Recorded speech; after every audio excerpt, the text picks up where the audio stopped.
Partnerem audycji jest firma Autenti, właściciel platformy do podpisywania dokumentów online.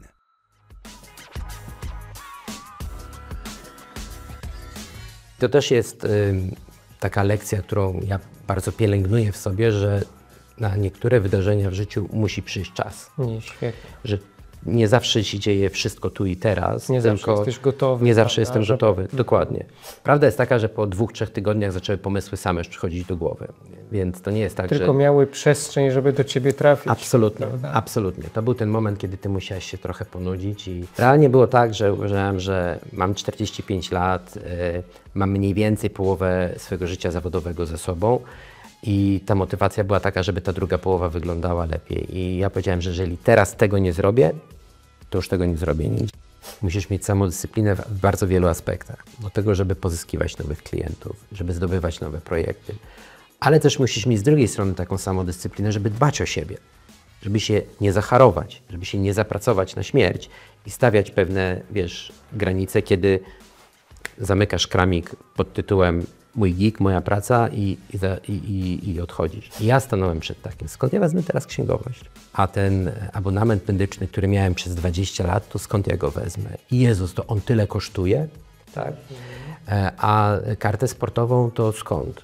Okazało się, że nie mogę dostać jako pojedyncza osoba tej karty sportowej. I ja sobie pomyślałem, że to jest trochę nie fair, że ci pracownicy wszystko mają, a ci przedsiębiorcy nie mają nic. I to był też jeden z czynników, dlaczego Giglike w takiej formie powstał. Świat może być fajny, świat może być dobry i świat może dawać ludziom radość z tego, że żyją i pracują.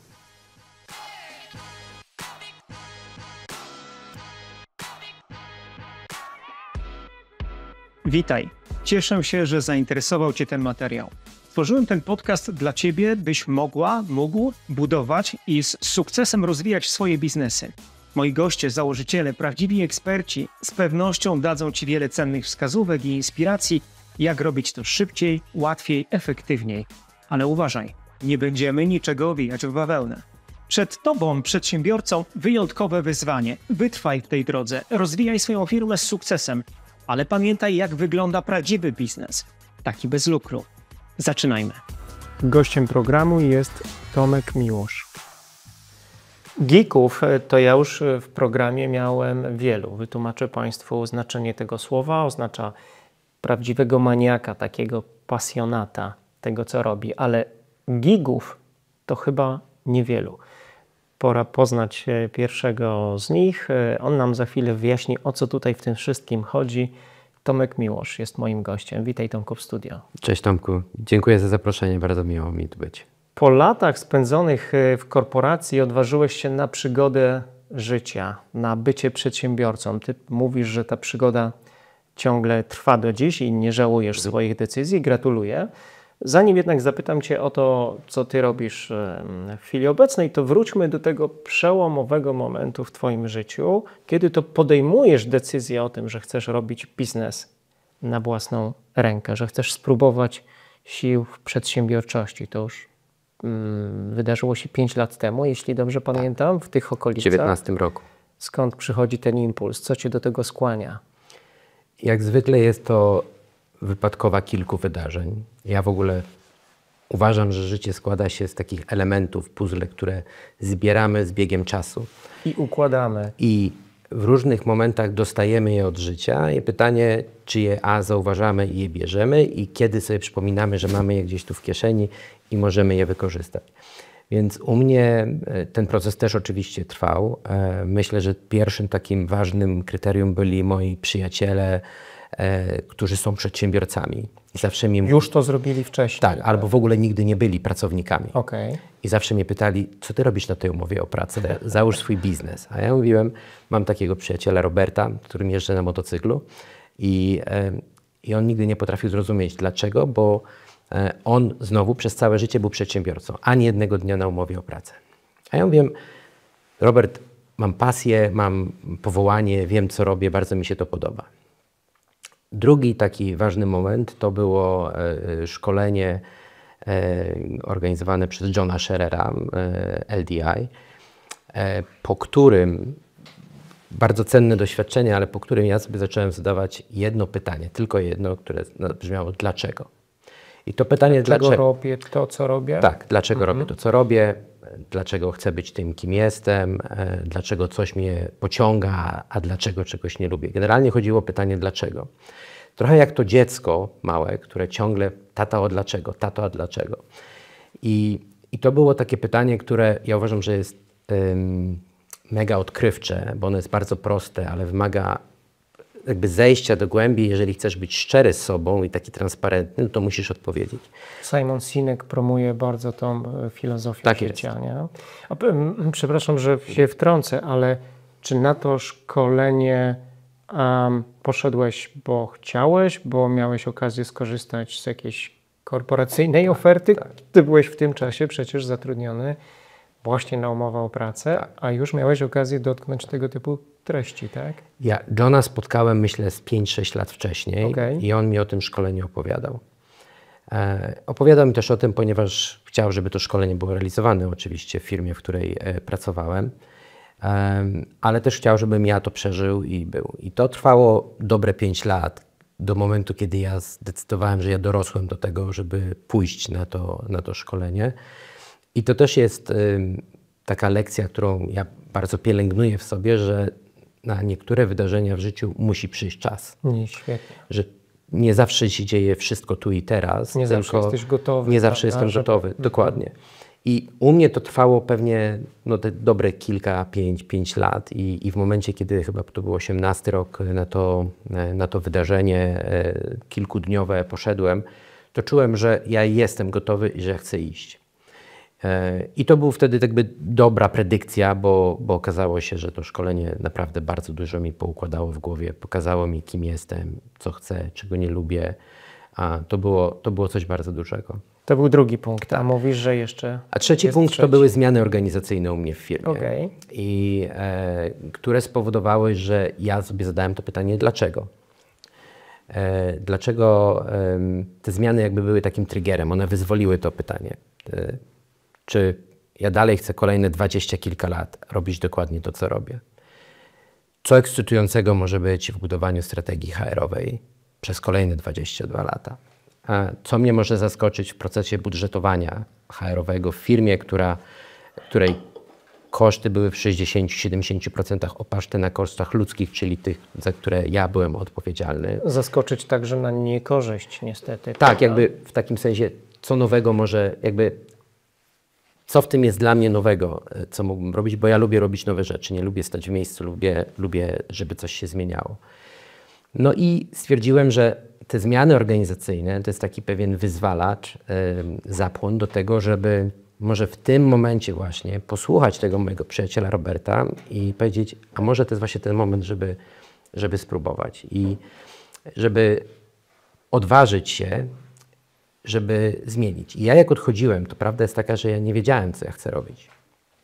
Jedyną rzeczą, którą byłem absolutnie przekonany, że chcę spróbować zostać przedsiębiorcą.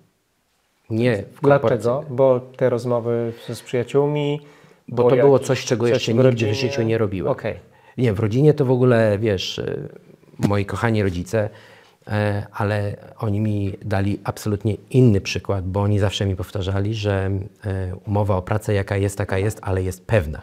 Skąd ja to znam? Więc jakby z domu nie miałem żadnego takiego, wiesz, modelu, który mógłby mi pozwolić oprzeć się jakoś na tym. Ale ja powiedziałem, że wiesz, rok 2019, przypomnij sobie, gospodarka huczy, tak, wszystko się rozwija. Dokładnie. I ty mówisz sobie, to jest ten moment, żeby spróbować. Lepszego nie będzie przez najbliższe x lat.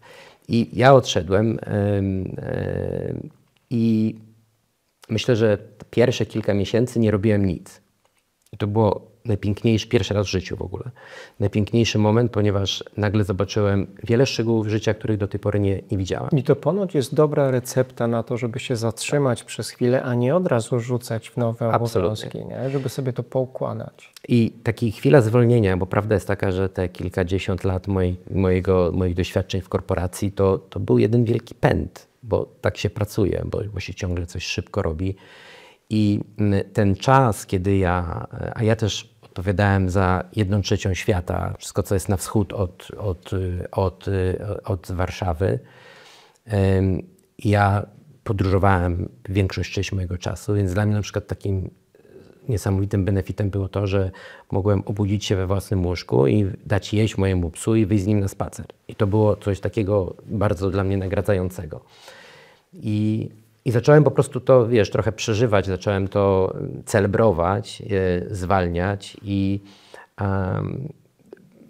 prawda jest taka, że po 2-3 tygodniach zaczęły pomysły same już przychodzić do głowy, więc to nie jest tak, Tylko miały przestrzeń, żeby do ciebie trafić. Absolutnie, prawda? absolutnie. To był ten moment, kiedy ty musiałeś się trochę ponudzić i dlatego też dzisiaj jak ktoś mnie pyta, jak wychowywać dzieci, jak je uczyć, to ja zawsze mówię, pamiętaj, że dziecko musi mieć czas na nudę, bo jeżeli ma od poniedziałku do piątku wszystko zajęte i od 8 rano do 22 uczy się, chodzi, ćwiczy i tak dalej, to dziecko tak naprawdę zabija tą swoją kreatywność. No, bardzo fajnie, że o tym mówisz. Tylko lubimy mędrkować o tym, co się dzieje w tym naszym ekosystemie, czy w kontekście dzieci, czy relacji jakichś koleżeńskich. Zapominamy bardzo często o sobie.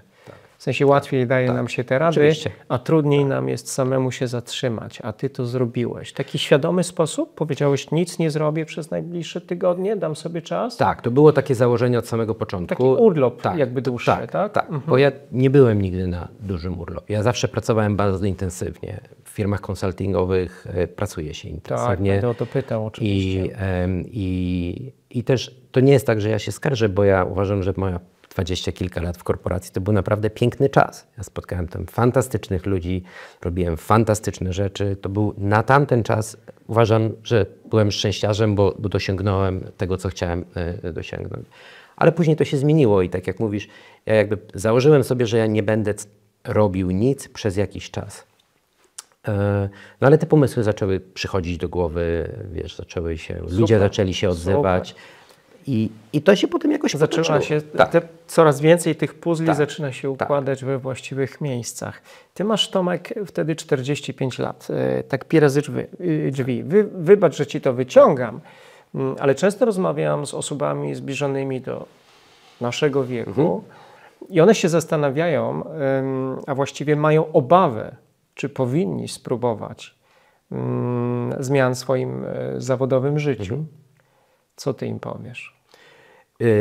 W wieku się nie wstydzę, że tak, ja miałem wtedy około tam 45 lat i dla mnie to był też trigger, bo ja powiedziałem sobie, że jeżeli ja nie wykorzystam tej szansy, tych zmian organizacyjnych, które były w organizacji, to ja później już ich nie wykorzystam. I dla mnie to był ostatni dzwonek, żeby zacząć. Oczywiście czytałem badania, że największy sukces mają founderzy, którzy są właśnie w połowie 40 i tak dalej, i tak dalej. Aczkolwiek jak to z badaniami, zawsze podchodzę do tego z pewną ostrożnością. Ale realnie było tak, że uważałem, że mam 45 lat, mam mniej więcej połowę swojego życia zawodowego ze sobą. I ta motywacja była taka, żeby ta druga połowa wyglądała lepiej. I ja powiedziałem, że jeżeli teraz tego nie zrobię, to już tego nie zrobię nigdzie. Lepiej, czyli jak?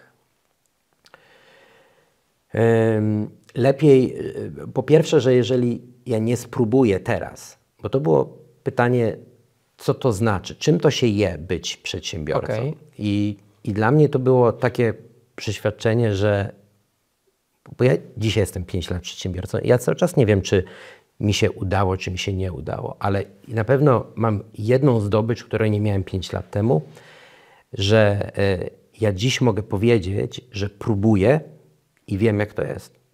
Wtedy nie wiedziałem i wtedy sobie mówiłem, spróbuj, żeby chociaż wiedzieć, czy ci się uda, czy się nie uda. Świetnie. I jeżeli ci się nie uda, to powiesz, to nie jest dla mnie, nie udało mi się, wracam do korporacji i znowu będę świetnym korpoludkiem i będę tam się dobrze znajdował. Ale była szansa, że mi się to uda. I tą szansę chciałem wykorzystać. Ale czad, jak przygotowywałem się do rozmowy z Tobą, to trochę przypominałem sobie swoje dzieje. Dokładnie. Miałem prawie 40 i dokładnie podobną motywację. Jesteś założycielem i CEO firmy Giglike i platformy o tym samym tytule. No to teraz wracamy do początku. To bardzo Cię proszę, żebyś nam wyjaśnił, kim jest ten Giger. Giger To może jakiś krótki rys historyczny. Słowo geek nie jest słowem nowym. Oczywiście ma swoje początki gdzie? W Ameryce, w Stanach, to tak jak amerykańscy naukowcy. Geek już przed II wojną światową oznaczał zlecenie fuchę. Muzycy na Broadwayu mówili I have a gig tonight. To oznaczało, że oprócz tej stałej pracy, którą mają na Broadwayu, idą chałturę, koncert, coś dodatkowego. Później, jakieś pewnie 10 lat temu, słowo gig zaczęło oznaczać projekt, zlecenie, a gig ekonomia w związku z rozwojem technologii, powstawaniem różnych platform i odmiejscawianiem pracy powstał termin gig ekonomia, czyli gig economy. I dlaczego to jest koncept, który będzie zyskiwał na znaczeniu w kolejnych latach? Ponieważ megatrendy dzisiaj powodują, że w moim przekonaniu nie ma odwrotu. Ten megatrend to jest po pierwsze demografia. My generalnie starzejemy się, mamy coraz niższą jakość kształcenia i mamy coraz mniej wysoko wykwalifikowanych specjalistów. A drugi trend to jest technologia, to jest digitalizacja. Nasze życie tak szybko digitalizuje się w absolutnie każdym aspekcie, że to dzisiaj wpływa na to, że pracę można zrobić z każdego miejsca w bardzo różny sposób. I co więcej, powoduje to, że ta praca, ona nie jest związana z fizycznym posiadaniem pracownika. Czyli, że można wykonać pracę nie zatrudniając nikogo, tylko współpracując. Czyli krótko mówiąc, nie będąc na tej umowie tak. pracy etatowej. Tak. I to doprowadziło do tego, że w tej gig economy są gigerzy. W Polsce to w ogóle myśmy przez 2 lata zastanawiali się, jak przetłumaczyć to słowo giger. No bo pierwsze skojarzenie gig, ale G-E-E-K, tak? Ale to pewnie ma coś wspólnego z tym gigerem, ale jakby nie do końca. No i w Polsce tych ludzi nazywamy zazwyczaj kontraktorami, zleceniobiorcami, freelancerami, współpracownikami. Na razie zaczynam od tych takich brzydkich określeń, które mają bardzo pejoratywne znaczenie. No właśnie, dokładnie. Co więcej, w firmach te osoby na B2B tak zwanym zawsze były, przynajmniej jeszcze kilka lat temu, traktowane jako druga kategoria. Po macoszemu. Tak. I ja w tym 2019 roku zostaję tym przedsiębiorcą, zostaję tym gigerem. I widzę z jednej strony, że mamy firmy, które potrzebują elastyczności, bo sam jakby tą elastyczność próbowałem wdrożyć i wdrażałem na wszystkie możliwe sposoby w dużych organizacjach. A z drugiej strony mamy tych gigerów, którzy z jakichś powodów traktowani są trochę jak druga klasa. Nie mają tych samych benefitów, nie mają dostępu do jakby tego samego poziomu świadczenia, co pracownicy.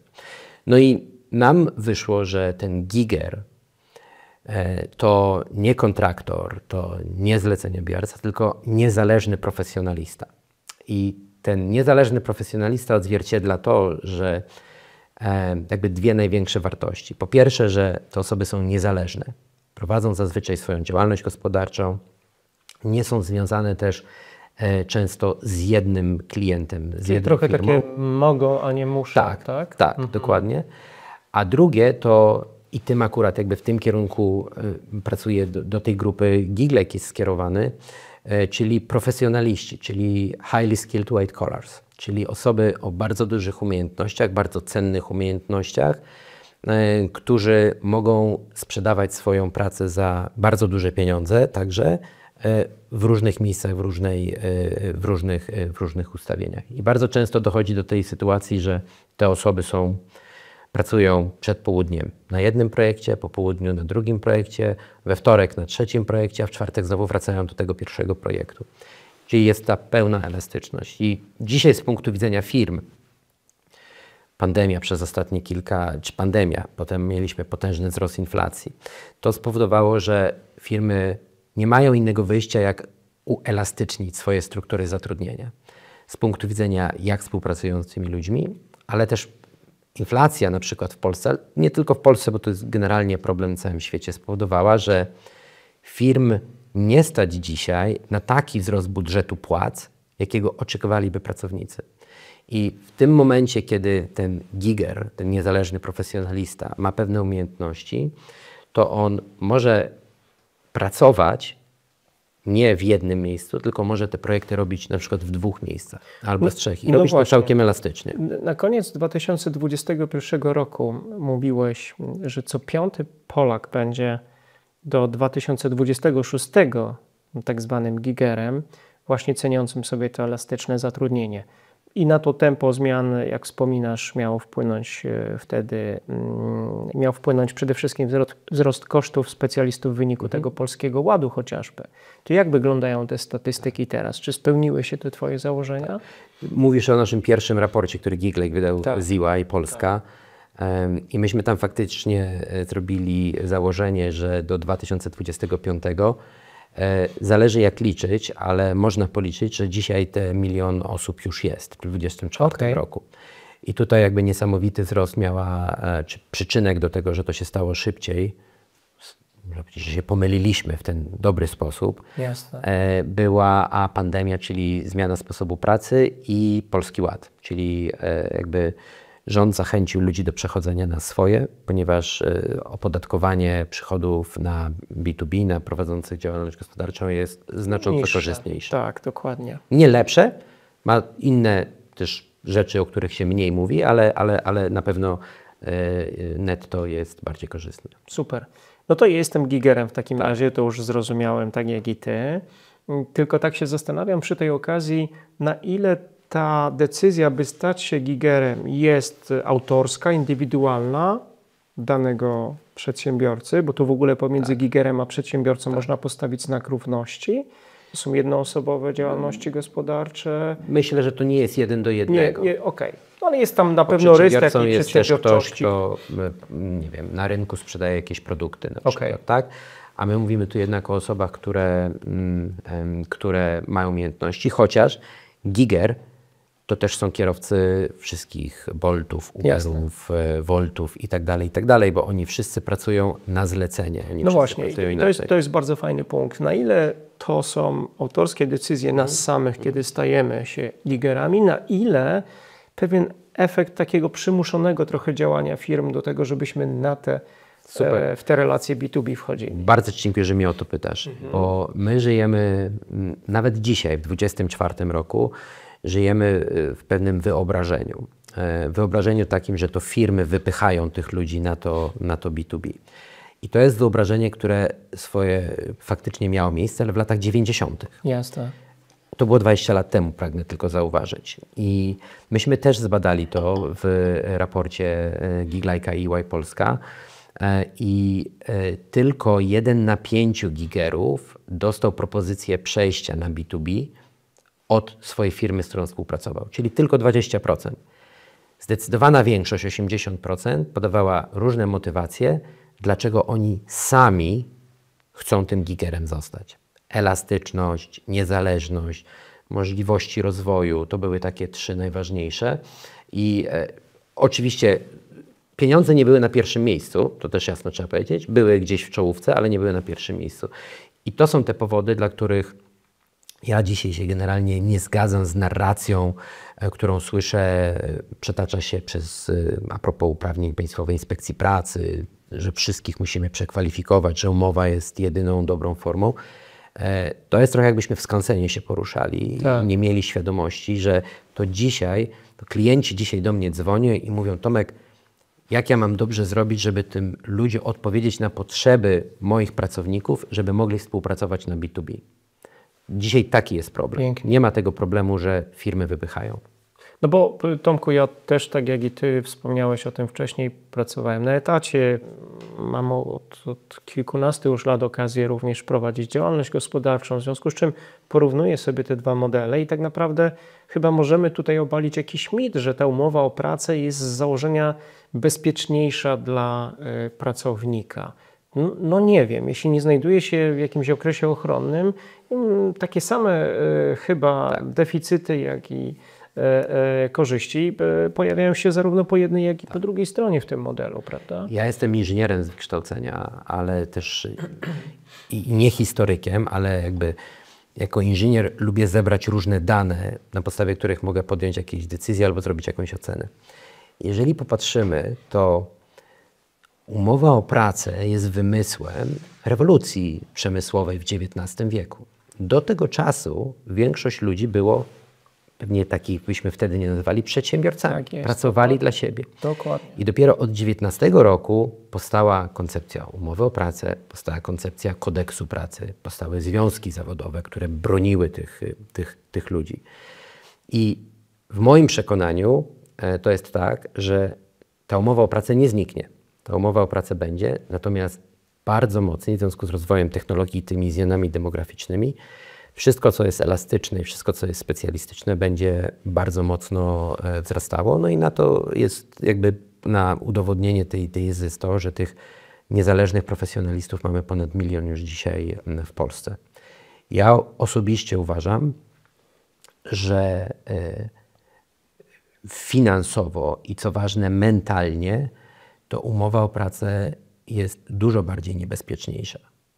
O, to nam wytłumacz się z tego teraz. Dlatego, że jak jesteś na umowie o pracę, to jest twoje jedyne źródło dochodu. To jest raz. I dwa, firma, dla której pracujesz, zwalnia cię, to mentalnie i psychicznie to są spotkanie się dwóch najgorszych elementów, czyli poczucie bezpieczeństwa psychicznego i finansowego natychmiast masz usunięte spod nóg. No tak, zwolnienia w ogóle z pracy to jest drugi najbardziej traumatyczny element Dokładnie. we wszystkich tych trudnych momentach życia, jakie ludzie wskazują. I w momencie zwolnienia, nie dość, że ty psychicznie jesteś w kompletnym dole, ale też finansowo, bo nie mówmy o jakichś tam super kontraktach menedżerskich, tylko mówmy o średniej na rynku. Maksymalnie twoja odprawa czy twój okres wypowiedzenia wynosi 3 miesiące. Teraz prawdziwy giger, prawdziwy przedsiębiorca zazwyczaj ma kilka tych źródeł dochodu. I nawet jak straci jeden projekt, to będzie 30% dochodu. Więc jeżeli dobrze zarządza swoim budżetem, to powinny być te oszczędności, które sobie odkłada na przyszłą emeryturę na przykład albo na jakieś fajne rzeczy i zostaje mu ta kwota, za którą on może trochę skromniej, ale może normalnie żyć i ma cały czas to poczucie takiego bezpieczeństwa, że ma 2 inne projekty, na których pracuje, że klienci doceniają jego pracę, więc psychicznie jest też w dużo lepszej formie. Fajnie, że bardzo o tym złudne. Mówisz. Bardzo fajnie, że o tym mówisz. Też dosyć pejoratywne znaczenie może kryć się również za słowem pracodawca. W przypadku gigera on ma bardziej jednak partnerów w biznesie, tak, czy zleceniodawców nawet. To troszkę inna jednak jest charakterystyka niż w przypadku tego, kto daje niby pracę. Tak.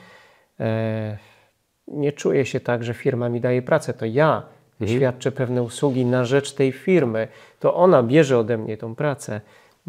Rzeczywiście to są te lata 90. i wcześniej, kiedy żyło nas i pokutowało w nas to przekonanie, że dobrze mieć pracę. Chociaż w polskich warunkach jest duża grupa tych gigerów, tych niezależnych profesjonalistów, którzy pracują na tych umowach B2B tylko dla jednego pracodawcy. Okay. Ale ja i tak uważam, że oni są krok dalej, Pewnie. Bo to, że mają tą działalność gospodarczą, to jest jakby uchylenie drzwi do tego, żeby mogli się odważyć wykonywać kolejne projekty. I to będzie dużo prostsze, aniżeli zaczynanie od początku, kiedy pracowałem 100% dla mojego pracodawcy, po czym on zdecydował się pożegnać i powiedzieć mi do widzenia. Dokładnie. W dodatku też zdaje się ustawodawca dzisiaj dopuszcza takie sytuacje, w której możemy pracować na etat i równocześnie w tym samym czasie otworzyć działalność gospodarczą, prawda? To wszystko zależy od ustawień i uzgodnień wewnątrz firmy. Takie możliwości też są. Tak, ale ja mogę jako Tomek Plata być zatrudniony w firmie na etat i równocześnie prowadzić działalność gospodarczą. Super. Czy dla bardzo konkretnych grup wiekowych czy zawodowych stawanie się gigerem jest łatwiejsze?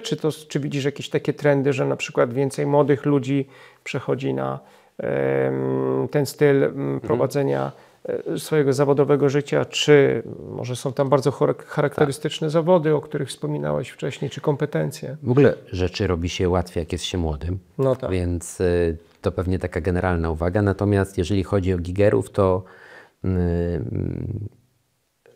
znowu opiszemy się na danych. Średnia wieku naszych użytkowników na GigLike'u to jest 37 lat. Więc to nie jest, że ktoś ma 28, dopiero co skończył i jest na szczycie. Bycie też tym niezależnym profesjonalistą w pewnym sensie wiąże się z uzyskaniem pewnych umiejętności, za które można sprzedawać. Więc to też jest trochę tak, że ci gigerzy mogą być trochę starsi, że oni nie są graduates, tylko oni już są doświadczonymi pracownikami, coś przeżyli, coś mogą zaoferować. Więc patrząc na badania, które robiliśmy 2 lata temu na właśnie gigerach, no to jeżeli chodzi o płeć, to jest, można powiedzieć, bardzo porówno. Jeżeli chodzi o wiek, to wszystkie grupy wiekowe są reprezentowane i tak jak powiedziałem, średnia wieku około 35-37 lat. Super. Co jest atrakcyjne w byciu gigerem? Już powiedziałeś, ta niezależność, elastyczność i tak dalej, ale co może być najtrudniejsze? Albo co sprawia gigerom najwięcej kłopotu? Dobre pytanie. Myślę, że podzieliłbym to na dwie grupy. Pierwsze to jest taka zwykła organizacja pracy w takim sensie, że Sam się muszę pilnować. tak, ale też jeszcze mówię o takim operacyjnym. Musisz znaleźć księgową. No tak. Skąd ta księgowa jest? Musisz się zastanowić, co się stanie, jak zachoruję i nie będę miał przychodu, bo nie będę mógł wystawić tej faktury, że coś zrobiłem. A jak odszedłem z korporacji, to skąd wezmę ten abonament medyczny? To są takie strasznie małe rzeczy, ale powiedziałbym mocno uwierające. Dokładnie. I to jest między innymi też powód, dla którego powstał GigLike. Ale druga rzecz, czy ta druga grupa, no to jest tak jak powiedziałeś, ta organizacja pracy, że pracujesz zazwyczaj z domu, możesz pracować z domu, pracujesz z różnych miejsc, bo prawda jest też taka, że giger może wyjechać na długo do innego kraju, pracować z ciepłych krajów, kiedy u nas w Polsce na przykład jest zimno i musisz mieć samodyscyplinę. Musisz mieć samodyscyplinę w bardzo wielu aspektach. Do tego, żeby pozyskiwać nowych klientów, żeby zdobywać nowe projekty. Ale też musisz mieć z drugiej strony taką samodyscyplinę, żeby dbać o siebie. Żeby się nie zacharować, żeby się nie zapracować na śmierć i stawiać pewne, granice, kiedy zamykasz kramik pod tytułem mój gig, moja praca i odchodzisz. Też ciekawe jest, że gigerzy bardzo często pracują w bardzo elastyczny sposób. To znaczy, że wstają rano, pracują, potem idą na siłownię, potem idą jak się spotkać z kimś na lunch, potem odbierają dzieci, a między wszystkimi tymi elementami jest praca. Ojej, i mówisz, że to tak średnio wygląda. Mam nadzieję, że ten odcinek obejrzy moja żona i ona się do tego przyzwyczai, że nie odstaje od średniej. Nie, wydaje mi się, że każdy z nas, znowu, korporacje nam narzuciły pracę od 9 do 17, szkoły narzuciły nam ramy od 8. Gdzie mamy dziecko, kiedy zawieźć, kiedy odebrać i tak dalej. Natomiast moim taką mantrą, takim słowem, które przyświeca mi osobiście, ale też i gig ekonomii i moim zdaniem przyszłości świata, to jest elastyczność. I my będziemy coraz bardziej elastyczni i świat będzie wymagał od nas, od tego, żebyśmy my tacy właśnie elastyczni byli. I na tym to właśnie polega, żeby umiejętnie, świadomie, w dostosowany sposób do swoich potrzeb żonglować. Bo jedyny zasób, którego nie możemy dzisiaj jeszcze powielić, to jest czas. I ten czas po prostu trzeba wykorzystać jak najbardziej efektywnie do pracy i do takiego zwykłego życia, i do radości, i do odpoczywania, i do spania. Co już zdążyłeś dzisiaj zrobić, Tomek, przed 10, kiedy przyjechałeś do mnie do studia? Ja od kilku lat wstaję o 4. Oż ty! Tak, wstaję o 4 codziennie. Tak wcześnie? Tak, wstaję o 4 i to jest taki mój czas, kiedy już teraz mój syn się wyprowadził, studiuje, ale kiedy to jest ten czas, kiedy tylko ja i zwierzęta w domu, że tak powiem, nie śpią. I to jest taki moment, kiedy ja mogę sobie pomyśleć o różnych rzeczach. To jest czas, kiedy ja mogę przeczytać sobie pewne rzeczy. Zazwyczaj wstaję, pierwsze co, no to kawa i bardzo często czytam coś rano, coś, co nie zdążyłem w ciągu dnia przeczytać. Na świeże umysł, tak? Tak. I to jest dla mnie taka rozgrzewka intelektualna, żeby jakby wejść na odpowiedni poziom. Później zaczynam patrzeć na rzeczy, które muszę zrobić. Zazwyczaj patrzę na swój kalendarz, jak on dzisiaj wygląda, jak wygląda cały tydzień. I dopiero później jakby siadam do takiego operacyjnego gdzieś pracy. Ja biegam, więc dzisiaj było też biegane. Dla mnie to jest taka niesamowity nawyk. Czyli już pewien rytuał życia. Rytuał. To jest rytuał, dzięki któremu ja mogę się... To jest taka moja medytacja. Tak? To jest taka moja medytacja. Energia. Tak. Najlepsze pomysły mi przychodzą podczas biegania. Więc idę biegać, wychodzę z psem na spacer i później w zależności od tego, jak wygląda kalendarz, przyjeżdżam do Ciebie na spotkanie super. jadę na spotkanie do firmy, wideo jakieś spotkanie, więc w zależności od tego. Czyli na pytanie to geek or not to geek odpowiadasz? Absolutely geek. Okej. A twoja firma Geeklike właśnie, ty masz tam wspólnika? Tak, Okay. tak. Co robicie, Tomek? Dlaczego to jest warte zainteresowania? Dlaczego ktoś po tej rozmowie z Tobą powinien sobie otworzyć dzisiaj Waszą stronę i sprawdzić, co tam dobrego znajdzie? My jesteśmy, Geeklike dzisiaj oferuje marketplace, na którym w jednym miejscu można zrobić wszystko, co jest potrzebne do działalności gospodarczej. Otworzyć tą działalność, otworzyć konto bankowe, znaleźć księgową, która dla nowych osób wcale nie jest takim oczywistym, gdzie ją znaleźć. Oferujemy różnego rodzaju benefity, które dla pracowników są naturalne, a dla tych gigerów nie. Czyli oferujemy abonament medyczny, oferujemy kartę sportową, oferujemy narzędzia jak na przykład podpis elektroniczny, dzięki którym oni mogą pracować zdalnie, a nie być w biurze i na mokro jakieś dokumenty podpisywać. I oferujemy także ubezpieczenie utraty dochodu, ubezpieczenie szpitalne. Czyli to wszystko, co mnie uwierało, o czym żeśmy przed chwilą rozmawiali, mogę u Ciebie dostać, tak? Dokładnie tak. Tak, żeby się skoncentrować na tym biznesie, na budowaniu tej prawdziwej wartości bez dbania o te detale. Tak jest. I my to wszystko w bardzo elastyczny sposób sprzedajemy, bo my to sprzedajemy w miesięcznych subskrypcjach. Okej. I dzisiaj naszym głównym klientem są duże korporacje, które współpracują z tymi gigerami, dlatego że my chcemy pomóc tym korporacjom zaadresować dwa problemy. Pierwszy to jest ryzyko uznania, czy zmniejszenie ryzyka uznania tych kontraktów B2B za umowę o pracę i reklasyfikacji. To są bardzo kosztowne ryzyko. A drugie odciążyć ten HR od tej takiej żmudnej, administracyjnej, operacyjnej pracy. I to się chyba bardzo fajnie udaje, bo u klientów jak zazwyczaj chodzę i mówię, że u nas te benefity i te subskrypcje można na następny miesiąc wybrać do 26 dnia miesiąca. To mówią, że to jest absolutna aberracja, bo u nich trzeba to do 15 zrobić, żeby oni to wszystko przerobili.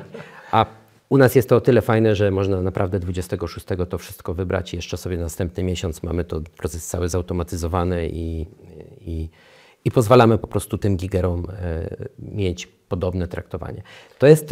W tym jest trochę mojego osobistego odczucia, ponieważ jak przestałem być tym wielkim dyrektorem w tej wielkiej firmie, to nagle się okazało, że jestem zwykłym osobą fizyczną prowadzącą działalność gospodarczą i ja stanąłem przed takim, skąd ja wezmę teraz księgowość? A ten abonament medyczny, który miałem przez 20 lat, to skąd ja go wezmę? I Jezus, to on tyle kosztuje, tak? A kartę sportową to skąd? Okazało się, że nie mogę dostać jako pojedyncza osoba tej karty sportowej. I ja sobie pomyślałem, że to jest trochę nie fair, że ci pracownicy wszystko mają, a ci przedsiębiorcy nie mają nic. I to był też jeden z czynników, dlaczego Geeklike w takiej formie powstał. Super. Ale fajna historia. Ja pozdrawiam swoją panią księgową z Lublina na przykład, bo to też jest to tam, gdzie my jesteśmy zarejestrowani. No właśnie, taki, wiesz, rzeczywiście otwierasz bardzo, znaczy inaczej, zmieniają się perspektywy. Nabierasz przekonania, że właściwie nie ma barier żadnych, że możesz połączyć się też relacyjnie z różnymi dostawcami, z różnymi usługodawcami czy partnerami biznesowymi i już nie musisz jechać do biura i pomiędzy 9 a 17 o to zadbać, tylko może się dziać w sposób zupełnie nieoczywisty.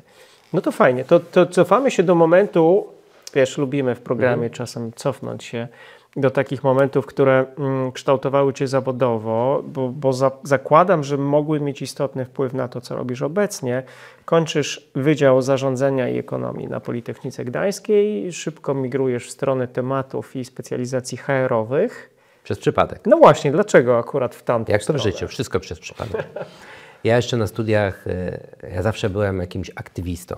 Byłem przewodniczącym samorządu szkolnego, byłem drużynowym, więc zawsze robiłem coś ekstra. I na studiach byłem w ISEC-u. I w ISEC kiedyś organizował coś takiego jak Dni Kariery, czyli targi Tak pracy. jest, oczywiście. I ja byłem OCP to się nazywało, czyli Organization Committee President, byłem prezydentem i organizowałem te targi na Politechnice Gdańskiej.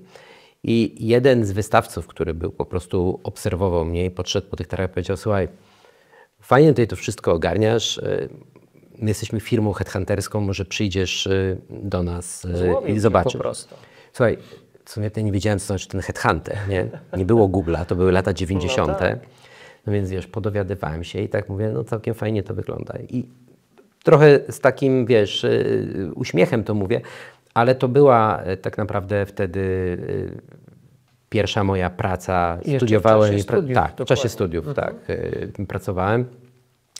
I to był pierwszy taki moment, kiedy ja otarłem się o ten HR. Później... No właśnie, bo to zaczynasz jako konsultant, potem w 2000 roku rozpoczynasz ponad 10-letnią przygodę z GE Bankiem, zaczynasz tam w roli HR menedżera, kończysz jako Head of Talent Management. Tak, GE to w ogóle, tak jak mówiłem, ja jestem naprawdę w czepku urodzony, że miałem taką możliwość pracy w takich firmach i z takimi ludźmi. W GE tak naprawdę przeszedłem przez wszystkie obszary tam karierę po prostu. Można tak to powiedzieć, a ja to nazywam zawsze, że budowałem swoje różnorodne doświadczenie. Dzięki GE wyjechałem też z Polski, pracowałem za granicą. Wiem, że w Szwajcarii na przykład. Tak. Chciało Ci się po takich doświadczeniach wracać potem do pracy w Polsce? To jest trochę tak, że znowu to jest wypadek wielu przyczyn. Ja miałem, zanim wróciłem do Polski w 2007 roku, miałem możliwość, żeby pojechać albo do Paryża, albo do Warszawy. I rodzinnie wtedy mi się tak układało, że rodzina jakby była po stronie Warszawy. Ja też ten Paryż jakoś tak nie czułem. Nie czułem go tak bardzo. A w związku z tym, że byłem w roli regionalnej, to moja praca i tak w Warszawie skupiała się na lotnisku Chopina i stamtąd wylatywałem i tamtąd wracałem. To właściwie nie miało znaczenia, skąd lecisz. Ale też dodatkowo myślałem sobie, że ja po tej pracy w Niemczech i w Szwajcarii, też jakby będąc odpowiedzialny wtedy za Europę Centralną i 10 krajów, to ja widziałem, że ta Polska się bardzo mocno zmienia, a te inne kraje się tak nie zmieniają. Szybko. In plus, że ta technologia, która w Polsce jest wdrażana, oczywiście spowodowana długiem technologicznym strasznym, który mieliśmy przez te lata, powoduje, że my stajemy się dużo bardziej nowoczesnym krajem i jesteśmy dużo bardziej odważniejsi w robieniu różnych rzeczy. No więc padło na Warszawę. Był też taki projekt pod tytułem przejęcie banku BPH przez GE i akwizycja w 2007 roku. I ja tam najpierw byłem odpowiedzialny za due diligence od strony HR-owej, a potem byłem HR Integration Leaderem, czyli te dwa biznesy z punktu widzenia HR-u integrowałem. No ale to jest zaledwie przystanek w tej twojej zawodowej drodze i pracy na etat, bo po solidnych 10 latach odchodzisz do PwC. Tam cię zresztą spotykam po raz pierwszy. Na wizytówce masz wtedy napisane Human Capital Director. To tak po polsku, to co to znaczy? To znaczy, że byłem odpowiedzialny za zarządzanie kapitałem ludzkim w firmie PwC. Dyrektor działu kadr, dyrektor działu HR, HR Leader to są takie bardziej popularne. Mnie, muszę taką małą dygresję zrobić, ten Human Capital kiedyś dla mnie dużo nie znaczył. Natomiast pierwszy raz słowa Human Capital użył Józef Wancer, jak pracowałem też razem z nim w banku BPH. I dla mnie na początku to była semantyka. Natomiast po którejś rozmowie z Józefem tak naprawdę bardzo mi się to zaczęło podobać, że ja nie jestem resources, ja nie jestem zasobem. Bo zasoby to możemy sobie wykopać z ziemi, tylko my jesteśmy tym kapitałem i od tego kapitału faktycznie zależy, czy firma w bardzo dużej mierze osiągnie sukces, czy nie osiągnie. Więc pierwszy raz to Józef mi to powiedział i to w ogóle myślę, że to jeden z takich liderów, od których dużo nauk dostałem i wziąłem do siebie.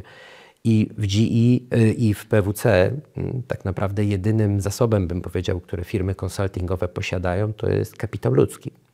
Bo to ludzie tworzą przewagę konkurencyjną tych firm na rynku, to ludzie dostarczają rozwiązania dla klientów, więc w tamtym wypadku uważam, że ten kapitał ludzki jest jakby w 100% trafnym określeniem. A tak normalnie... Wkręcałeś się tak w tą przygodę, tak? Jakby zagłębiałeś coraz bardziej, zaczynałeś rozumieć znaczenie tych słów, które widnieją na twojej wizytówce, nie? Tak, ja pracując w GE przeszedłem przez wszystkie obszary HR-u. Wszystkie funkcje, rekrutacja, szkolenia, rozwój, talent management, payroll, systemy, przez wszystkie. I jednym z powodów, dlaczego ja zacząłem pracować w PwC, było znowu moja jakby chęć robienia czegoś więcej. Ja sobie po prostu pomyślałem, że ja chcę być generalistą i chcę te wszystkie sznurki, które jakby przez 10 lat mojej pracy widziałem i trzymałem w rękach, to teraz chciałbym te wszystkie sznurki trzymać razem i odpowiednio nimi pociągać tak, żeby to wszystko chodziło. No i przyszła ta niesamowita propozycja w PwC. No i tam miałem jako... Ona przyszła do ciebie. Tak, no bo fizycznie był headhunter, który to szukał z Londynu, też to było owiane straszną tajemnicą, więc się dowiedziałem w jakimś tam późnym momencie. Ale też ten headhunter był bardzo pozytywny i te osoby, które rekrutowały z PwC też były bardzo takie relacyjne i to jakby bardzo mnie zachęcało do tego, żeby pozostawić to jakąś tajemnicą, a potem się o tym dowiedzieć. No i tam odpowiadałem najpierw w Polsce za 100% działalności przez około HR-u. 5 lat, a potem znowu... W krajach regionu tak, tutaj, to było tak? wtedy 29 krajów, począwszy od Mongolii, Kazachstanu, To Tadżykistanu. jak mówiłeś na wschód od Warszawy, Tak. to rzeczywiście na daleki wschód. To taki już najdalszy wschód, bo Rosja też była, więc zawsze się śmiałem, że to bardzo dobrze na tych prezentacjach korporacyjnych wyglądało, bo jak się wyświetlało, jak wyglądało CE, to 1/3 świata była jakby pod tym CE. No to Rosja była po prostu taka wielka wtedy. Jest cały czas, ale już nie jest jakby w regionie. I zrobiwszy to, co miałem zrobić, czyli przetransformowanie tego HR-u do takiego biznes partnera, do roli biznes partnera wewnątrz Polski, dostałem propozycję zrobienia tego samego w CE i to było o tyle bardziej skomplikowane, że to było 29 krajów, 14 000 ludzi, prawie 100 biur. No to rzeczywiście cały czas w podróży, tak cały jest. czas gdzieś w innym kraju, w innym regionie. Tak. Czy to właśnie też było jakimś triggerem poza tymi historiami, które zdradziłeś na początku naszej rozmowy, żeby zrewidować trochę to życie zawodowe po tych 10 latach? No wiesz, w moich czasach każdy chciał pracować w Wielkiej Czwórce, a ty jednak mówisz w pewnym momencie basta. Bo mi się wydaje, że my też się zmieniamy. Ja dzisiaj, jak jestem 5 lat tym przedsiębiorcą, też jestem innym człowiekiem niż byłem w momencie, kiedy odchodziłem z PwC. I pewnie jak odchodziłem z PwC, byłem też innym człowiekiem, kiedy dołączałem do PwC, bo uważam, że my się cały czas rozwijamy, świat wokół nas się rozwija, zmienia. Super powiedziane, absolutnie. I my też się zmieniamy. Ja po prostu byłem ciekaw, czy ta trawa, która tak na zielono wygląda na zewnątrz, to ona jest taka zielona, czy ona nie jest taka zielona. I ja lubię próbować różne rzeczy. Mam taką naturę, że lubię wiedzieć i przeżyć pewne rzeczy.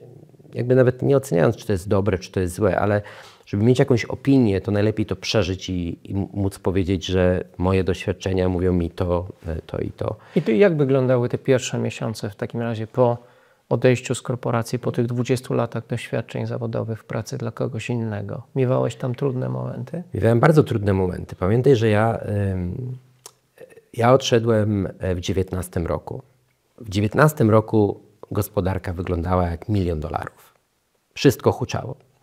Ja sobie pomyślałem wtedy też jakby rozważając to odejście, czy to jest ten moment, czy należy wykorzystać te zmiany organizacyjne, ja się zastanowiłem, mówię, to nie ma lepszego momentu, bo ta gospodarka teraz tak huczy, że czegokolwiek się nie dotknę, dotknę, to będzie złoto. sukces. Okay. Ale nikt nie przypuszczał, że przyjdzie pandemia za parę miesięcy. I no, ta pierwsza zmiana była taka, że nie było tej codziennej rutyny. Nie pędziłem na ten samolot, nie musiałem być rano w pracy, no bo to też jeszcze były czasy, kiedy o elastyczności w biurach to się mówiło dopiero, a mało się wykonywało.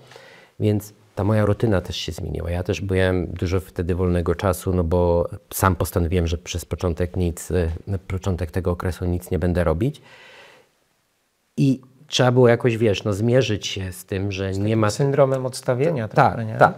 Oczywiście niektórzy do ciebie dzwonili, pytali, co tam słychać, a niektórzy przestali się też odzywać do ciebie, ponieważ przestałeś być tym dyrektorem. O to też chcę cię zapytać. Tak? Przeżyłem to na mniejszą skalę, ale ty pełniłeś naprawdę zacne role w dużych organizacjach. Otaczałeś się tymi ludźmi także z punktu widzenia twoich kompetencji i doświadczeń. Ten telefon rzeczywiście potem rzadziej dzwoni albo w niektórych momentach w ogóle nie dzwoni. I co wtedy? Nie miałeś takiego przekonania, że już nie jesteś tak ważny, że może nie byłeś wartościowy wcześniej? Ja w ogóle uważam, że nie jestem ważny. Okay. Ja po prostu myślę, że miałem jakąś tam rolę, miałem jakąś tam wizytówkę i realnie rzecz biorąc dzisiaj z perspektywy czasu myślę, że nawet w tej dużej roli ja byłem trybikiem w wielkiej maszynie korporacyjnej. Ale dzisiaj tak myślisz, czy myślałeś wtedy, kiedy... Myślę, że zaczynałem myśleć wtedy o tym. I na pewno moment, kiedy ludzie się chcą z tobą spotykać, rozmawiać, spotykasz się na lunche, rozmawiasz, to jest bardzo miłe i potem tego brakuje, no to też masz pytanie, ojej, czy ja coś zrobiłem źle? Dlaczego oni nie odbierają moje telefony? Dlaczego ja piszę SMS-y, oni nie odpowiadają na te SMS-y? Tylko że to jest pytanie, czy ilość, czy jakość. I ja sobie wtedy tak to wytłumaczyłem, że nie wszyscy się tak zachowują i zostali ci, którzy lubili mnie jako Tomka Miłosza, szanowali jako Tomka Miłosza, się spotykaliśmy. I to były zawsze te takie najfajniejsze, najcenniejsze relacje i te po prostu pielęgnowałem, a tamte po prostu odpuściłem. To tak jak właśnie na LDI-u mówiono, let it go. Po prostu był czas, kiedy byliśmy blisko, bo łączyły. Nie, bo mi się wydaje, że w życiu najważniejsza jest taka transparencja i taka prawdomówność wobec siebie samego. I ja też jestem osobą, która jakby osobiście jako Tomek Miłosz, ale też poprzez to, że pracowałem w HR-ze. Dla mnie postawy i wartości to jest coś, co fundamentem. To możemy mieć super projekt, możemy mieć super deal do zrobienia, ale jeżeli te postawy i te wartości się nie zgadzają, to ja wtedy bardzo poważnie to ewaluuję, ponieważ na sam koniec dnia wszystko się udaje dzięki postawom i wartościom i wszystko się psuje dzięki postawom i wartościom. Ależ to ważne. Super. Być może szybciej doszedłeś do takich wniosków też, bo realizujesz się jako coach. Wiem, że masz dyplom, posiadasz dyplom coacha. Skąd taka potrzeba, by też wspierać innych, pomagać innym? To jest w ogóle ciekawa historia, ponieważ firma mnie wysłała. Susan, która była wtedy moją szefową. To już w PWC? Tak, w PWC. Okay. To był rok chyba 11. Powiedziała, Tomek, super szkolenie, idź, będziesz coachem. I ja myślałem, że to jest zła idea. I ja mówię, Susan... Broniłeś się rękami i nogami, tak? Ale tak dosłownie. Ja powiedziałem, że ja przyszedłem tutaj pracować, zmieniać firmę, a nie jakieś coachingi robić. I Susan była taką prawdziwą Angielką i ona właśnie nie powiedziała, że jak to Anglicy musisz iść, tylko Tomek, you need to reconsider. You may want to find this and this and this. No i ja poszedłem na to. To był też taki ciężki prywatnie moment, bo to był moment, kiedy ja się rozwodziłem, więc pamiętam pierwsze spotkanie na tym szkoleniu coachingowym, kiedy siedziałem tak. Zamknięty. Absolutnie w sprzeciwie do wszystkiego. Tak jest. Ale siedząc tak i będąc takim kompletnie odseparowanym, nagle usłyszałem o tym, że są 3 poziomy słuchania. I ja zdałem sobie sprawę, że ja ten pierwszy poziom to tak ledwo liżę. I to był taki trigger, który powiedział, o, to jest bardzo ciekawe. I to był taki punkt zwrotny, że ja zacząłem, no jakby wszedłem w to natychmiast, jakby przerzuciłem wajchę i zacząłem po prostu po całości... Otwarłeś się. Tak, otworzyłem się na to i wszedłem to. Myślę, że to jest dzisiaj jedno z takich wydarzeń w moim życiu rozwojowych, które w dużej mierze pozwoliły mi po pierwsze zacząć słuchać, nie oceniać, przyjmować rzeczy takie, jakie są, nie przejmować się obelgami, złymi emocjami, tylko po prostu albo je odbijać, albo brać do siebie i oglądać je w pewien sposób, co one mi robią, skąd one się wzięły, tej osoby, która to mówi i co ona tak naprawdę chciała powiedzieć. Bo zazwyczaj nie chcę obrażać i nie chcę tych emocji złych ładować, tylko jest to pewien wynik czegoś. I to było naprawdę niesamowite. To był naprawdę ważny moment w moim życiu i prywatnie, i zawodowo. Potem zacząłem praktykować jako coach pro bono przede wszystkim, bo jakby dla mnie najważniejsze było to, żeby praktykować i trochę oddawać do community to wszystko, co ja miałem szczęście dostać od mojej firmy. No a dzisiaj też jako giger też robię gigi, które polegają właśnie albo na coachingu, albo na mentoringu, albo na takim coachingu biznesowym, bym powiedział, kiedy łączę te swoje umiejętności coacha z tym moim 20-kilkoletnim doświadczeniem pracy w bardzo złożonych organizacjach i po prostu dodatkowo jakieś robię, nazwijmy to, zlecenia, gigi dla firm, które potrzebują takich kompetencji. No pięknie parafrazujesz to, co ja sam mówię o coachingu, że on jest także lepszym pomysłem na życie, więc jak ktoś mnie pyta, dlaczego jestem coachem, to właśnie odpowiadam, bo to jest dobre dla mnie samego, bo to mnie też rozwija. Coaching, zawsze mówimy, że coachowie pozwalają rozwijać się tym coachees, tak? Ale prawda jest taka, że to jest obusieczna relacja i jakby uważni coachowie bardzo dużo budują na tym, z tych relacji, które mają z coachi, ze swoimi klientami, więc to ja zawsze lubiłem to robić, bo to zawsze coś znajdowałem w tym dla siebie. Super. 5 lat już działasz na własną rękę. Miałeś w tym czasie jakieś momenty zwątpienia? Takie właśnie chwile, w których myślałeś, no dobra, zawijam to, jednak wracam do Mawialiśmy korpo. się, że nie będę długo gadał, a tutaj mógłbym mówić. Wiesz, pierwszy moment to przyszedł bardzo szybko. W ogóle Przy pandemii tam teraz, tak? Tak.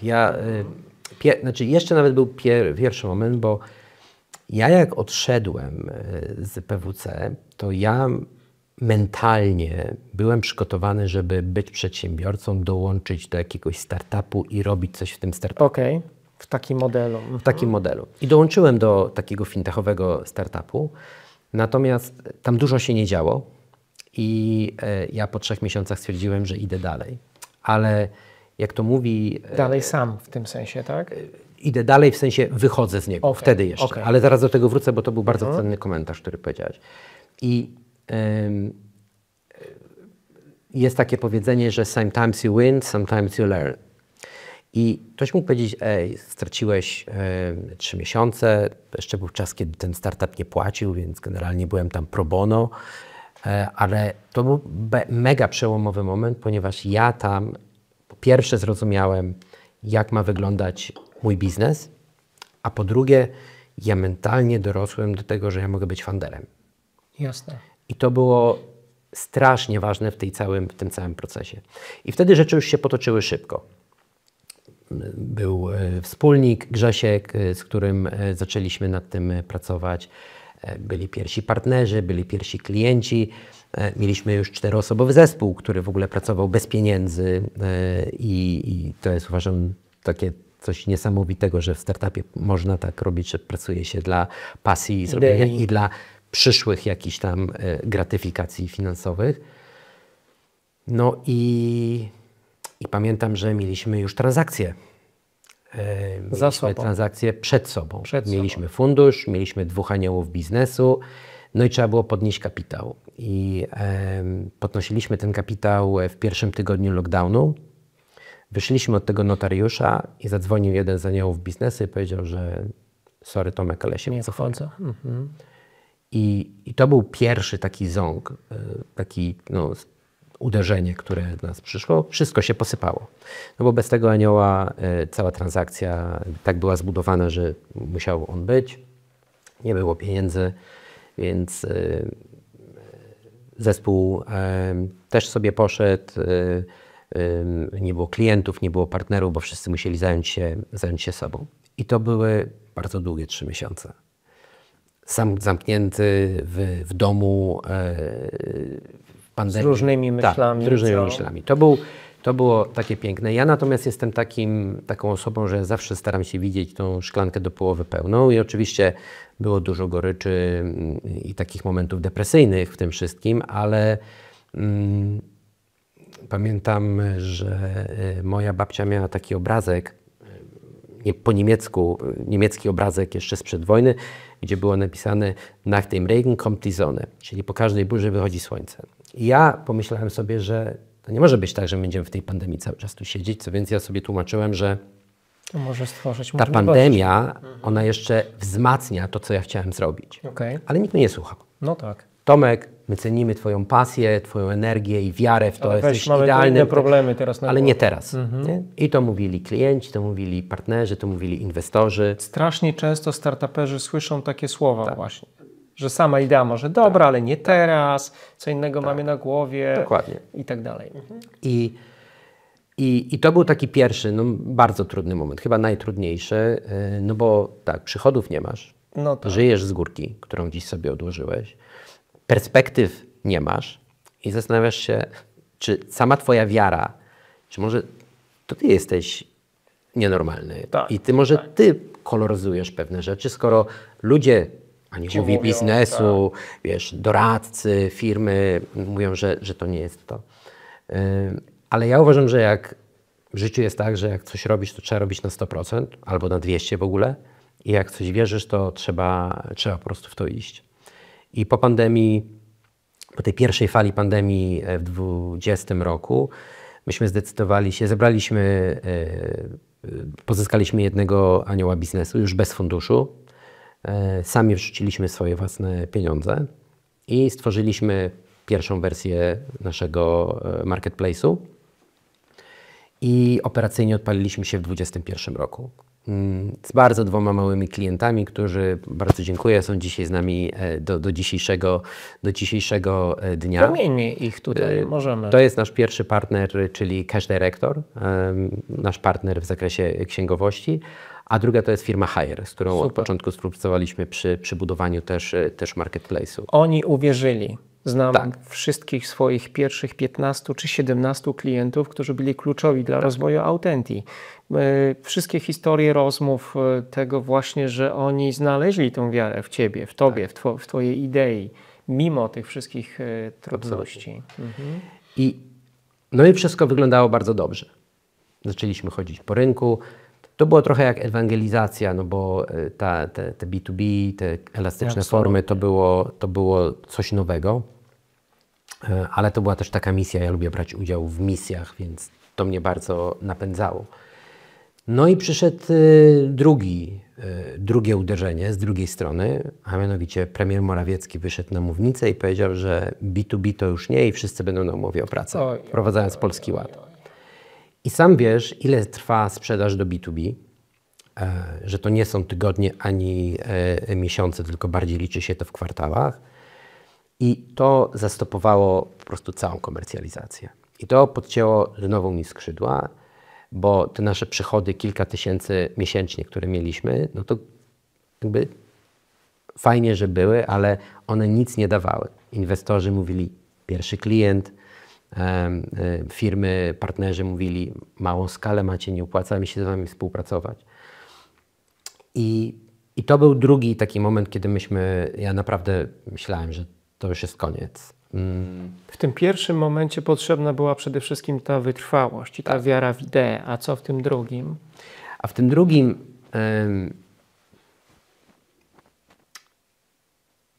co było potrzebne w tym drugim?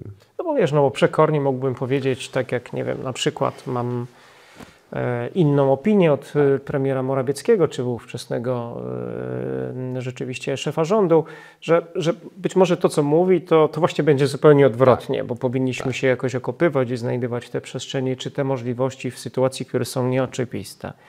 No, a jak to było u Ciebie? Mi się wydaje, że to było gdzieś to były chyba dwie rzeczy. Pierwsza, cały czas moja wiara. Ja cały czas wierzyłem w Giglike'a. Ja wierzyłem, że to jest super koncepcja, że jest to... odpowiadamy na potrzeby firmy, bo ja znałem te potrzeby firmy, przecież tam jeszcze chwilę temu byłem, więc wiedziałem, jakie te potrzeby firm są. I że ja po prostu muszę być wytrwały. Żeby się nie zrażać tymi kłodami, które lecą ci pod nogi. Ale wiesz, no cierpliwość, no ileż można być cierpliwy, nie? Wiesz co, ja jestem maratończykiem. Okej. I tak patrzysz na wyzwania. Tak. I dla mnie to nie jest sprint, to nie jest nawet bieg na 10 kilometrów, tylko ja to postrzegam, żeby odnieść sukces, ale taki prawdziwy sukces, duży sukces, to nie jest rok, 2 czy 3, chociaż jak przechodziłem i chciałem być przedsiębiorcą, to myślałem, że po 3-4 lata już będę naprawdę super przedsiębiorcą. Tylko to jest naprawdę bardzo długodystansowa walka. I ja wiele razy, mając kontuzję, nie mogąc biegać, biegnąc ten 35 kilometr, dobiegałem do tej ściany i wiesz, trzeba było znaleźć motywację, żeby nie przestać. Żeby spróbować raz jeszcze. Pamiętam, jak biegłem w Berlinie, piękna pogoda, 35 kilometr, pięknie, po prostu super. Ludzie siedzą w tych ogródkach, piją sobie piwko, piją kawkę, a ty masz taki po prostu ściany zgon i mówisz, co ja w ogóle tu robię? Dlaczego ja w ogóle tu biegnę? Dlaczego ja sobie nie usiądę i nie napiję się tego piwa? I to był taki, wiesz, i to jest ta umiejętność, gdzie ty musisz sam siebie zmotywować i pchnąć do tego, że okej, przebiegłeś 35, zostało ci tylko 7. Więc głupio by było stracić 35, że wymyśliłeś sobie, że 7 nie dobiegniesz. I to mnie trzymało i wiesz, tych maratonów skończyłem kilkanaście, więc miałem jakby taki wyćwiczony nawyk. Więc pierwsze, no to jakby uważałem, że muszę być konsekwentny. Tylko Tomek, jeszcze, przepraszam, podrążę to, zanim powiesz o tych kolejnych punktach. Ale jak tą cierpliwość zbudować i tą konsekwencję? Jakimiś właśnie powtarzalnymi aktywnościami, jakimiś rytuałami? No bo wiesz, mogę sobie codziennie to wizualizować, powtarzać, pracować sam ze sobą. Jesteś w porządku, ta idea jest dobra, bądź cierpliwy i tak dalej, tylko że wiesz, no potem w ciągu dnia spotykają cię takie, a nie inne sytuacje i no łatwo cię już z tej strefy komfortu, takiego przekonania o tym, że robisz dobre rzeczy, szybko wyprowadzić. Więc czy ty miałeś jakąś receptę na to?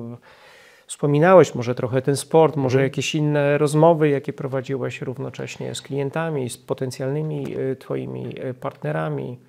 Co tam było? Wydaje mi się, że ważne, znowu jak zwykle było ileś tych elementów. Tak. Ten mój przyjaciel Robert, kolega Robert,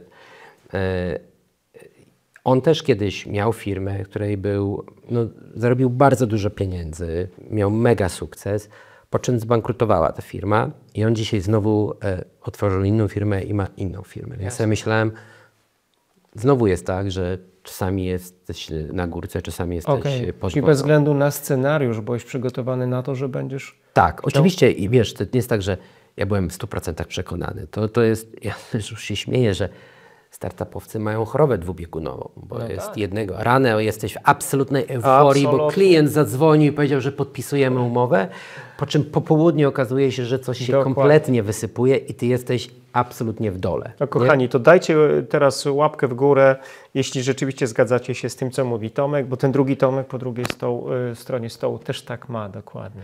I cały chyba, jak jesteś w chorobie dwubiegunowej, to cały trik polega na tym, żeby cię wyprowadzić z tych ekstremów i żebyś się spotkał gdzieś tam pomiędzy tym.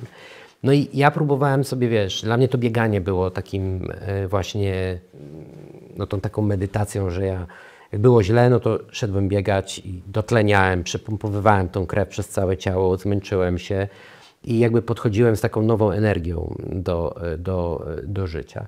Też dużo czytałem. I ten czas, kiedy najpierw była pandemia, kiedy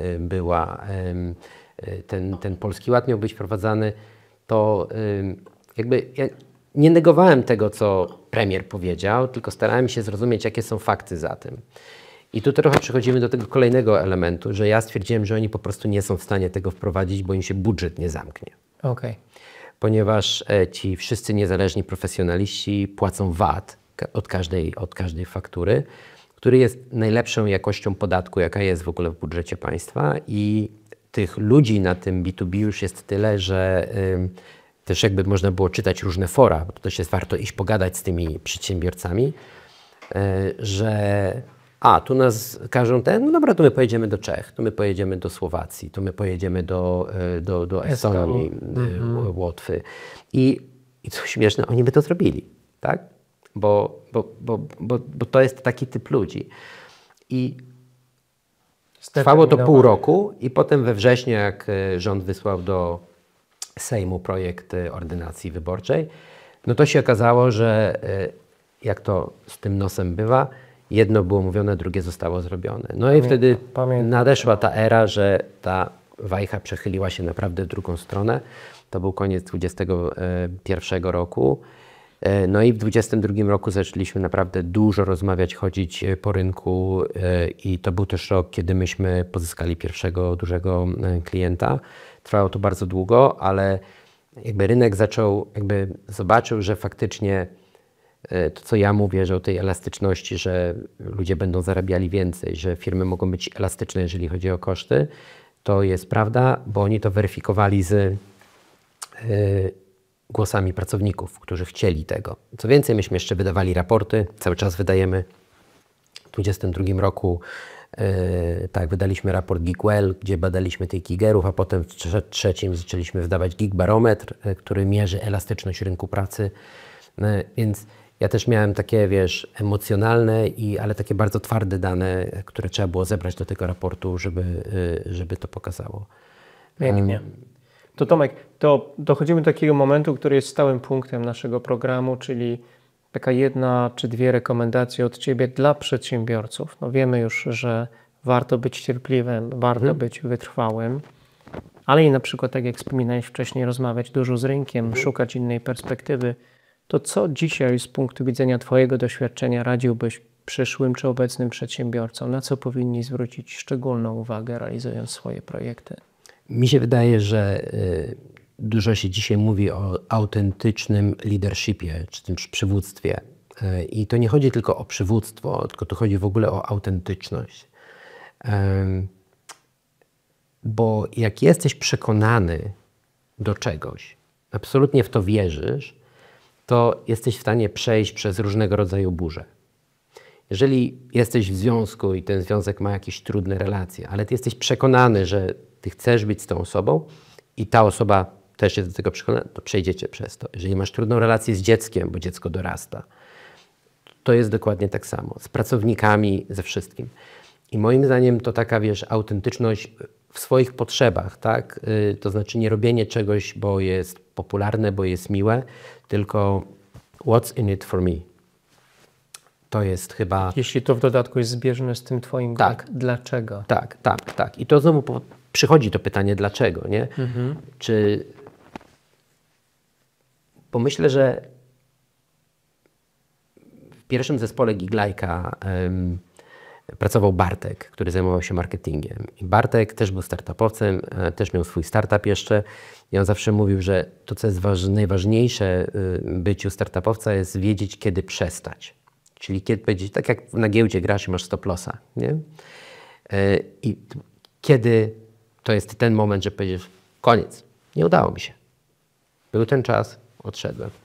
Szczerze, ja zawsze pamiętałem to, co Bartek mówił, ale ja chyba to modyfikowałem trochę i ja zawsze przesuwałem to. Wiem, to jeszcze nie jest ten moment. To jeszcze kawałek. Ja wiem, że ja sobie powiedziałem, że to nie jest ten moment, że już tu powinienem skończyć, ale jeszcze dajmy pół roku szansy na to.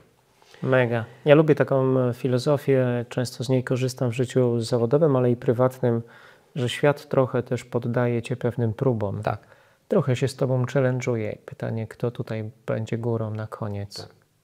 A druga rzecz chyba jest taka, że taka chyba, nie wiem, bardzo dziecięca i prosta, że trzeba realizować swoje marzenia.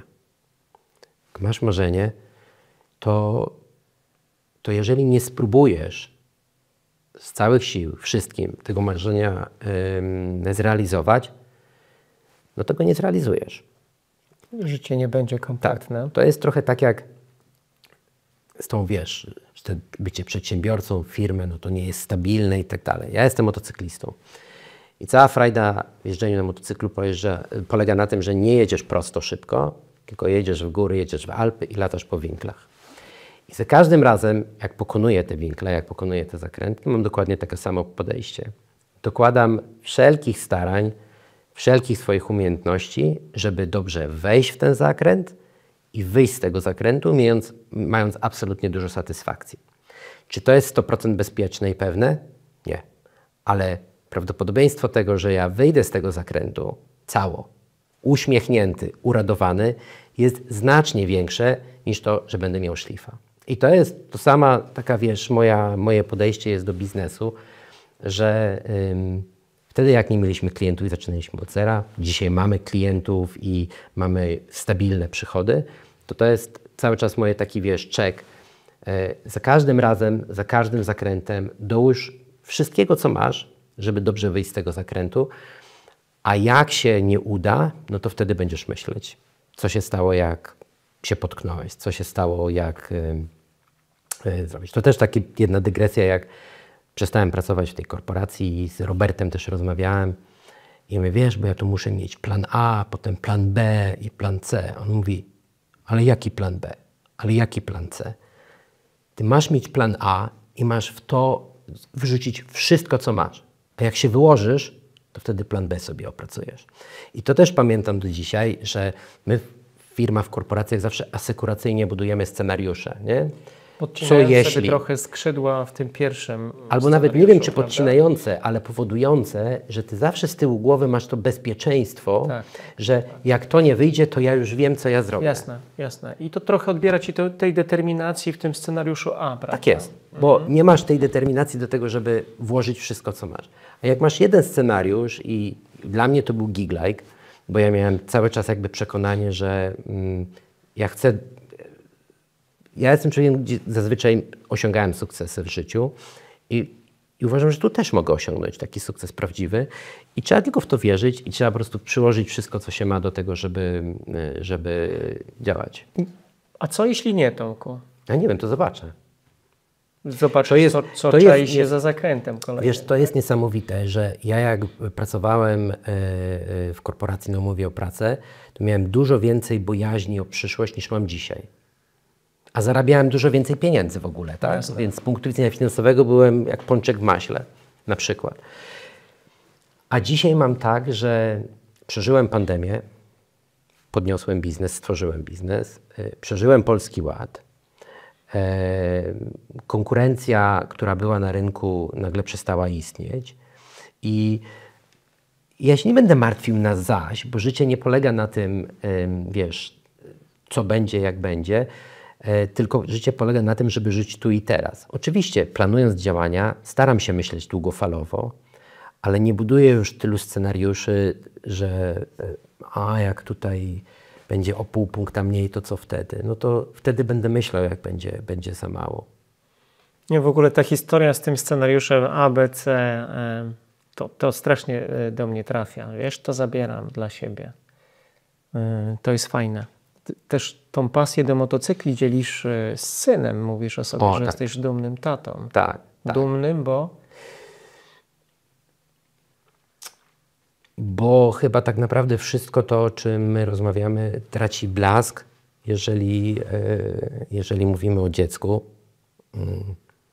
Pięknie powiedziane. Bo chyba to jest najważniejsze. Jakby bycie pracownikiem, bycie przedsiębiorcą, myślę, że to się bywa, tak? Natomiast jak jesteś ojcem, to ojcem jesteś. I to jest... A tam też są zakręty, co? Słuchaj, ja myślę, że to jest w ogóle, wiesz, nieporównywalnie trudne do tego wszystkiego, bo tych zakrętów jest naprawdę bardzo dużo. Myślę sobie, że dzisiaj, wiesz, Max jest, A w jakim wieku? Max ma 20 lat. Okej. Max jest największym sukcesem, który mam, jaki mi się udał. I wiesz, i to jest po prostu taka radość, z której trzeba po prostu czerpać na przyszłość. To jeszcze zanim Cię wypuszczę tutaj ze studia, to a propos młodych ludzi, bo znalazłem taki oto cytat z Ciebie. Pochodzi sprzed kilku lat. Ciekawi mnie, czy nadal stoisz przy tezie, iż w dzisiejszych czasach nie ma większego znaczenia, jakie studia się skończy. Ważne są miękkie kompetencje, jakie zdobędzie się podczas edukacji. Twardą wiedzę zawsze można uzupełnić, mówiłeś wtedy, kiedy pracowałeś w PWC. Nadal tkwisz w tym przekonaniu? 2 razy bardziej przekonany do tego. Rany. To jest, Tomek, odcinek nie tylko dla mojej żony, ale też dla mojej córki, bo ona ma 16 lat, czyli jest troszkę młodsza od Maxa, ale właśnie też dużo zastanawia się o tym, co w życiu robić. To jest dobra rekomendacja. Oczywiście ktoś chce być prawnikiem, musi skończyć studia prawnicze, ktoś chce być lekarzem, musi skończyć medycynę, ale dzisiaj tak naprawdę studia, największą wartością studiów w moim przekonaniu jest to, że uczysz się myśleć, uczyć się znajdować informacje i uczysz się oddzielać nieważne informacje, które w ogóle nie powinieneś brać pod uwagę i wybierać te, które są dla Ciebie najważniejsze. Byłem na Master & Robots w tym tygodniu i tam dużo o przyszłości było mówione. I nawet taka prosta umiejętność, zobacz bo zawsze mówiliśmy, że do efektywnej komunikacji potrzebujesz dobrej umiejętności zadawania pytań. A jeszcze jak jesteś sprzedawcą, to już w ogóle, tak? I teraz pomyśl sobie, jak staje się to dzisiaj ważne, mając sztuczną inteligencję, mając czata GPT, bo to od tego, w jaki sposób ty zadasz pytanie, taką odpowiedź uzyskasz. Czyli tę umiejętność odpowiedniego zadawania pytań, przykładania nacisku na to, co ty chcesz od tego uzyskać, staje się jeszcze bardziej ważna i to jest w ogóle w żaden sposób nie jest jakby przypięte do studiów artystycznych, do studiów inżynierskich, do studiów humanistycznych. To jest coś, co będziesz to miał, to sobie poradzisz po prostu w życiu. Dziękujemy za to. Z czego, a właściwie z kogo jesteś najbardziej dumny, już wiemy. A co, jak myślisz, w największym stopniu Cię ukształtowało? Tutaj, gdzie teraz jesteś, to co robisz? Co miało na Ciebie największy wpływ? Może kto miał na Ciebie? To pewnie nie będę mega odkrywczy, ale dom, rodzice moi, mama i tata, którzy pewnie do dziś do końca nie rozumieją, co ja dokładnie robię w tym Kick-Like'u, ale nie krytykują i wspierają, mówią, że no, skoro to tak, to fajnie. Myślę, że Paula, moja partnerka, która jest bardzo cierpliwa i wspierająca, szczególnie jeżeli chodzi o czas pracy i fokus. Tak jak mówiłem, moje doświadczenia zawodowe dotychczasowe i chyba tak naprawdę to, że taka ciekawość życia. Taka ciekawość życia połączona z taką ograniczonym strachem. To znaczy, nie wiem, czy to jest, pójdę, zobaczę. Nie wiem, czy to jest fajne, czy to jest niefajne, ale sprawdzę i zobaczę. I jak będzie niefajne, to porzucę i nie będę jakby tam dalej wchodził, ale przynajmniej będę miał jakieś zdanie. I ta ciekawość życia moim zdaniem jest naprawdę dzisiaj szczególnie bardzo ważna, żeby wybierać, gdzie iść, ale też i gdzie nie iść i z tych przeżyć po prostu budować to, co ty bierzesz dla siebie. To gdzie zmierzasz w takim razie i dlaczego moglibyśmy Ci kibicować w tej drodze? Ja chciałbym, po pierwsze chcę być szczęśliwym, spełnionym człowiekiem. Chcę być zdrowy, chcę mieć radość z życia, chcę dobrze żyć po prostu. Zawodowo myślę, że moją ideą jest zbudowanie gigosystemu, czyli takiego miejsca, gdzie ci niezależni profesjonaliści będą mogli znaleźć pracę i jakby dostać wszystko to, co potrzebne im jest do życia.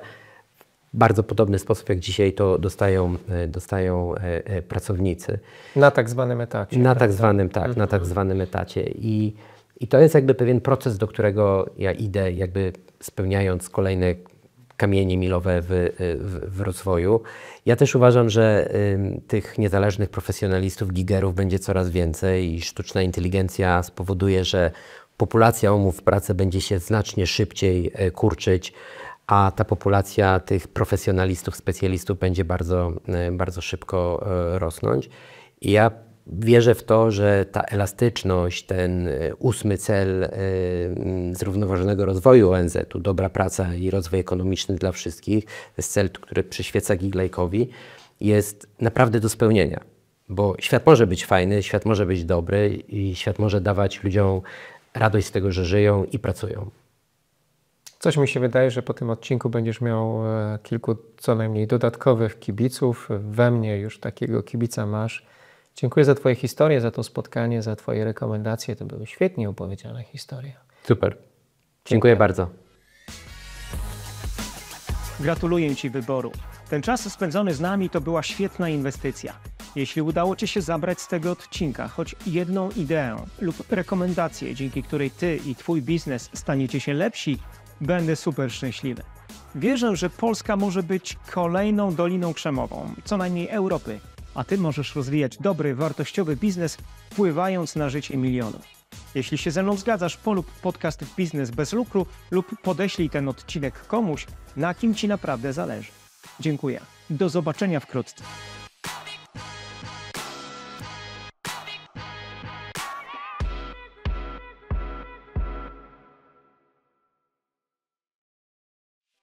Partnerem audycji była firma Autenti, właściciel platformy do podpisywania dokumentów online.